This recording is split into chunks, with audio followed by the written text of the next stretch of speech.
जय श्री कृष्णा, जय श्री राम, जय गौ माता, जय राधे श्याम। आप देख रहे हैं तुलसी तपोवन यूट्यूब चैनल और इस वीडियो में हम चर्चा कर रहे हैं प्रदोष को लेकर के। अब के बार प्रदोष कब का है, तो व्रत कथा इत्यादि सब मैं आपके बीच में निवेदन कर रहा हूँ, उसको आप सुन लीजिएगा।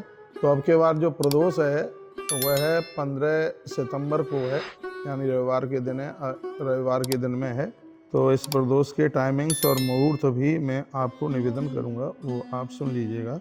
स्कंद पुराण के अंतर्गत प्रदोष की बहुत बड़ी महिमा का वर्णन किया गया है। जो भी कोई भक्त प्रदोष का व्रत करते हैं वो रोग से निवृत्त हो जाते हैं, सभी बीमारियां समाप्त हो जाती हैं, घोर गरीबी का नाश हो जाता है। और सबसे आनंद की बात यह है कि प्रदोष का व्रत करने से एक बछड़ा और एक गाय का गोदान करने का और नंदी दान करने का फल प्राप्त होता है।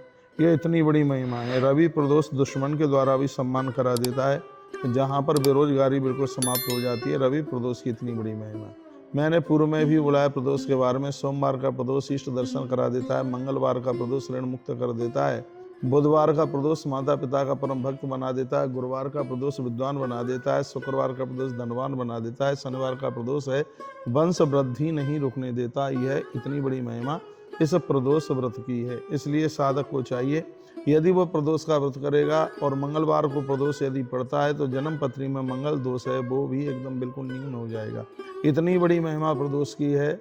और यह प्रदोष बिल्कुल महामृत्युंजय जप का पुण्य प्रदानित करता है, गैया और नंदी के दान का फल प्राप्त कराता है। यह है प्रदोष की बहुत बड़ी महिमा है।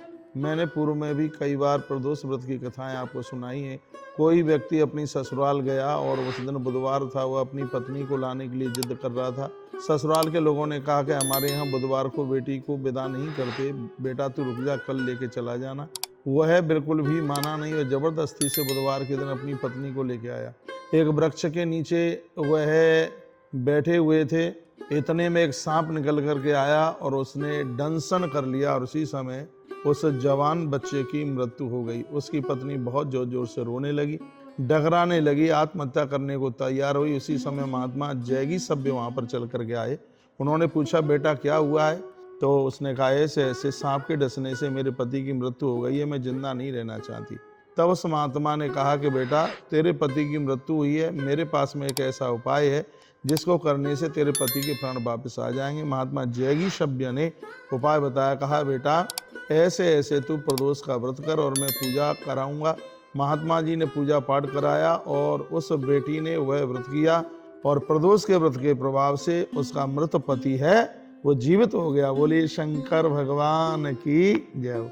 यह प्रदोष की बहुत बड़ी महिमा है। इसलिए साधकों को चाहिए कि अपनी जन्म पत्री को सही रखना चाहते हैं, अपना आनंद रखना चाहते हैं, तो आप प्रदोष का व्रत शुरू कर दीजिएगा। अब के बार रविवार को यह प्रदोष पड़ रहा है और मैं इसके टाइमिंग से भी आपको निवेदित कर देता हूँ। प्रदोष की पूजा की महिमा तो अपने आप में है ही, बहुत बड़ी महिमा है। शाम 6:30 बजे से पूजा आरंभ हो रही है, जो कि इसका मुहूर्त 8:45 बजे तक है। इतने समय में आपको फलहार भी नहीं करना है और अन्न भी नहीं खाना। भले ही आपकी पूजा 8:30 बजे पूरी हो जाती है तो भी 8:45 के बाद में ही 8:47 के बाद में ही आप अन्न ग्रहण करेंगे। आप अन्न खाएंगे या आप फलहार रहे तो आप फलहार करेंगे, क्योंकि भगवान शंकर को प्रसन्न करने के लिए प्रदोष का व्रत है वो एक बहुत बड़ा व्रत है। तो इसमें आप खुद भी यह प्रदोष कर सकते हैं। कितने समय के लिए? 1 साल के लिए, 3 साल के लिए, 11 साल के लिए, 9 साल के लिए, 7 साल के लिए, जितना आपसे बनता है उतने वर्ष के लिए प्रदोष का व्रत जरूर कीजिएगा। प्रदोष के व्रत में संध्या काल में भगवान शिव की पूजा होती है, गन्ने के रस से भी भगवान का अभिषेक होता है, आम के जूस से भी भगवान का अभिषेक होता है। तो और काले तिल भगवान महादेव के ऊपर चढ़ाए जाते हैं और दीप जला करके भगवान की आरती की जाती है। चंदन से पूरा लेपन किया जाता है। यदि एक विधि विधान के साथ पूजा की जाए तो उसका बहुत बड़ा फल मिलता है। पंचामृत से भगवान महादेव को महाअभिषेक कराइए। बेलपत्र चढ़ाना न भूलें, समीपत्र और दूर्वा भी उसका भी चयन करें और यह आप समर्पित करें तो भगवान महादेव आपके ऊपर बहुत बड़ी कृपा करेंगे। मिल जाए तो कमल के फूल भी चढ़ाइए और कनेर, पीली वाली कनेर मिल जाए वो भी भगवान शिव को आप चढ़ाइए। इससे भगवान महादेव अति प्रसन्न होते हैं। बहुत बहुत धन्यवाद।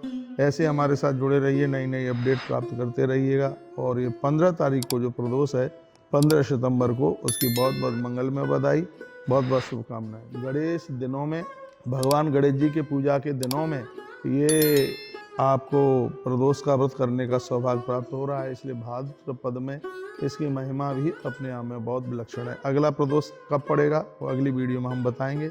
इन्हीं शब्दों के साथ जय श्री कृष्ण, जय श्री राम, जय गौ माता, जय राधे श्याम।